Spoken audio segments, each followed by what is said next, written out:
হাজার বছর ধরে আমি পথ হাঁটিতেছি পৃথিবীর পথে, সিংহল সমুদ্র থেকে নিশীথের অন্ধকারে মালয় সাগরে।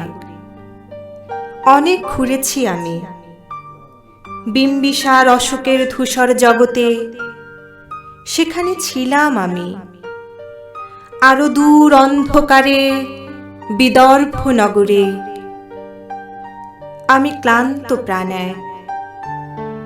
চারিদিকে জীবনের সমুদ্র সফেন আমাকে দুদণ্ড শান্তি দিয়েছিল নাটোরের বনলতা সেন। চুল তার কবেকার অন্ধকার বিদিশার নিশা, মুখ তার শ্রাবস্তির কারুকার্য, অতি দূর সমুদ্রের পর হাল ভেঙে যে নাবিক হারায়েছে দিশা।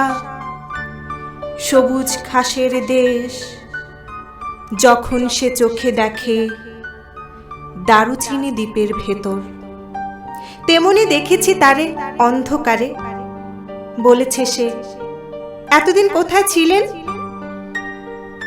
পাখির নীড়ের মতো চোখ তুলে নাটোরের বনলতা সেন।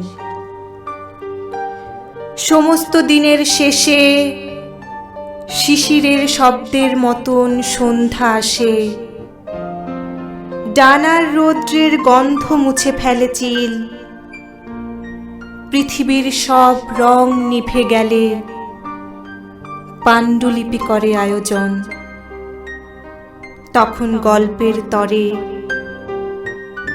জোনাকির রঙে ঝিলমিল সব পাখি ঘরে ফেরে।